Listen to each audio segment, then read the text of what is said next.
Hello friends, welcome back to our channel.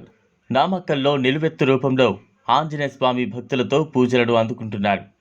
ఇక్కడ ఆంజనేయ స్వామి విగ్రహం దాదాపు 20 అడుగుల విగ్రహంతో ఉంటుంది.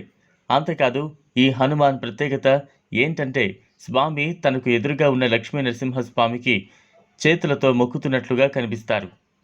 పూర్తి సమాచారం తెలుసుకునేందుకు వీడియోని స్కిప్ చేయకుండా ఎండ్ వరకు చూడండి. అంతేకాదు ఈ ఆంజనేయ స్వామి గర్భగుడికి పైకప్పు లేదు. ఇలా పైకప్పు లేకపోవడానికి కూడా కారణం ఉందని, అది చాలామంది ఆశ్చర్యంగా ఉంటుందని భక్తులు చెబుతూ ఉంటారు.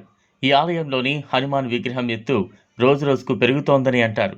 అంతేకాదు ఆంజనేయ స్వామికి ఎదురుగా ఉన్న లక్ష్మీ నరసింహుని గర్భాలయానికి పైకప్పు లేదని, అదేవిధంగా రోజురోజుకు పెరుగుతున్న హనుమాన్కు కూడా పైకప్పు లేదని అంటుంటారు.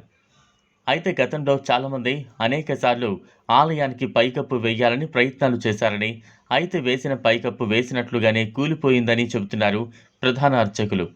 ఇక్కడ ఉన్న హనుమాన్ విగ్రహం స్వయంభూ అయినందునే రోజురోజుకు పెరుగుతూనే ఉన్నారని, అందువల్లే పైన కప్పు వేయడానికి వీలు కాలేదని అంటారు. నిత్యం వేల సంఖ్యలో భక్తులు స్వామివారిని దర్శించుకుంటారు.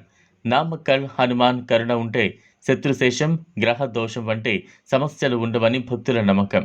నామక్కల్లోని దేవాలయం సుమారు 1500 ఏళ్ల నాటిది. నామక్కల్ కోట దిగువ భాగంలో ఈ గుడి ఉంది. నరసింహస్వామి ఆలయానికి సుమారు 100 మీటర్లు ఎదురుగా ఉంటుంది హనుమాన్ గుడి. ఈ దేవాలయంలో ప్రధాన ఆకర్షణ ఆంజనేయ విగ్రహం. ఈ విగ్రహం చాలా ప్రసిద్ధి చెంది నామక్కల్ హనుమాన్గా పిలువబడుతోంది. ఇది ఫ్రెండ్స్ ఇవాల్టి వీడియో. ఈ టాపిక్పై మీ అభిప్రాయాన్ని కామెంట్ బాక్స్లో కామెంట్ చేయండి. ఈ వీడియో కనుక మీకు నచ్చినట్లయితే లైక్ చేయండి, షేర్ చేయండి.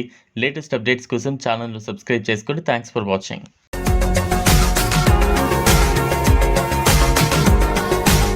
మరిన్ని అప్డేట్స్ కోసం మా ఛానల్ని సబ్స్క్రైబ్ చేయండి.